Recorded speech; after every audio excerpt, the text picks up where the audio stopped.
मेहरारू हो। कहा जी? आजकल लोग अपना मेहरारुओ के माई कहता, तो हमहू आज से तारा के माई कहे।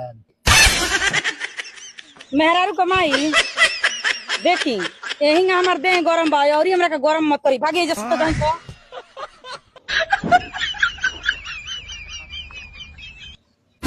बाबू हो, ए बाबू बाबू हो का रे? ए मर्दे, ए बानवा पर घूमत रहल करिका भैंसावा। हाँ अरे अपन भैंसिया ना गरम होई तली आइब। हाँ पकड़ के लिया उतरनी है। हाँ हाँ तो का होई? तो उहे कहाँ बाहू।